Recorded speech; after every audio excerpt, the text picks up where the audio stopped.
Assalamualaikum warahmatullahi wabarakatuh.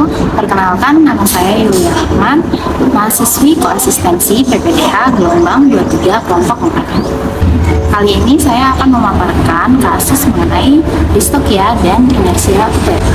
Pokok pembahasan pada kasus ini yaitu yang pertama ada etiologi, kemudian ada sinyalemen, ada gejala klinis, kemudian ada diagnosa, treatment, dan juga edukasi klien.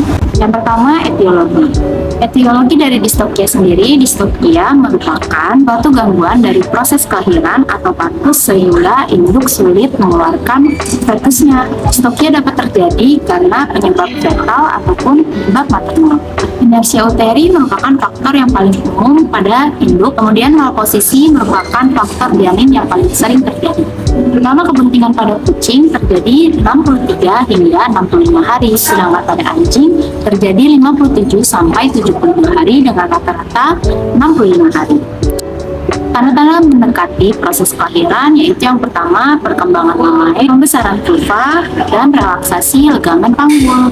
Kemudian tahap kelahiran normal itu ada 3, yaitu yang tahapan pertama biasanya berlangsung mulai dari 6 sampai 24 jam. Kontraksi uterus subklinis dan pelebaran serviks yang progresif menunjukkan tanda-tanda kegelisahan, ketakutan, anoreksia, dan juga terengah-engah. Kemudian untuk tahapan kelahiran yang kedua yaitu janin pertama biasanya dilahirkan dalam waktu 1 jam setelah awal persalinan pada kucing maupun anjing, dengan kelahiran berikutnya 15 menit hingga 4 jam. Seluruh proses pada tahapan kedua umumnya terjadi 2 sampai 12 jam, tetapi dapat memakan waktu hingga 24 jam. Tahapan kelahiran yang ketiga yaitu terjadinya pengeluaran plasenta. Plasenta biasanya masih melekat pada janin melalui tali pusar dan muncul bersama janin, tetapi dapat muncul dalam waktu 15 menit hingga beberapa jam jika terlepas. Selanjutnya, distokia sendiri dapat disebabkan oleh fetal maupun maternal. Penyebab maternal yaitu yang pertama dapat disebabkan oleh inersia uteri, torsia uteri, ketidakmampuan mengejan, dan juga obstruksi saluran kelahiran atau uterus. Kemudian untuk penyebab fetal atau fetus, yang pertama maldisposisi fetal seperti malpostur, malposisi, kemudian malpresentasi. Selanjutnya janin terlalu besar dan juga kematian janin. Selanjutnya sinyalemen. Pada kasus ini sinyalemennya yaitu anjing dengan ras branchicepalik bulldog berusia kurang dari 2 tahun yang mengalami distokia.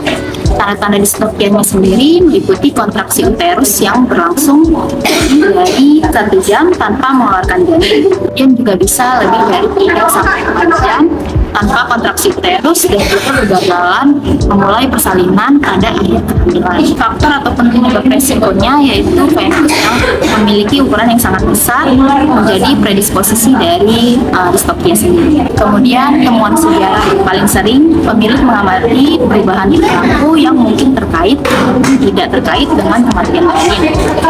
Kemudian paling umum pemilik akan mencatat kontraksi aktif tanpa mengeluarkan janin atau periode lebih dari 3 sampai 4 jam antara anak anjing ataupun anak kucing. Selanjutnya gejala klinis. Pada kasus ini pada pemeriksaan klinis ditemukan bahwa induk sering menggigit daerah vulva, kemudian mengeluarkan keputihan yang tidak normal yaitu perdarahan yang banyak, cairan mukopurulen yang berbau, cairan hijau tanpa kelahiran. Kemudian tanda-tanda penyakit sistemik lainnya seperti demam, tremor, dan kelemahan. Untuk diagnosa dari distokia sendiri dapat dilakukan dengan radiografi dan juga ultrasonografi. Yang pertama, radiografi. Radiografi ini dapat akurat untuk melihat jumlah, ukuran, posisi janin serta morfologi dari panggul sampai induk. Kemudian untuk ultrasonografi detak jantung janin normal 180 sampai 245 detak per menit pada anjing dan hingga sekitar 245 detak per menit Amokci. Selanjutnya treatment untuk menangani dari kasus distopia ini yaitu yang pertama pengeluaran janin, oksitosin, dan operasi sesar. Untuk pengeluaran janin, jika janin berada di dalam saluran lahir, dapat dilakukan dengan mengeluarkannya menggunakan pelumas yang banyak dan tarikan yang lembut dan stabil ke arah posterior ataupun ventral. Kemudian yang kedua dengan injeksi oksitosin. Dengan menggunakan dosis oksitosin 0,5 hingga 2 ml efektif dalam meningkatkan frekuensi dan kualitas dari kontraksi uterus pada induk sendiri. Kemudian dosis oksitosin sendiri dapat diulang dalam 30 menit jika pengeluaran janin belum meningkat. Treatment yang ketiga yang dapat dilakukan yaitu dengan melakukan tindakan bedah, yaitu operasi sesar. Di mana operasi sesar dapat dilakukan jika fetus masih tertinggal di dalam kandungan, kemudian tidak membuat di dalam tubuh. Selanjutnya edukasi klien.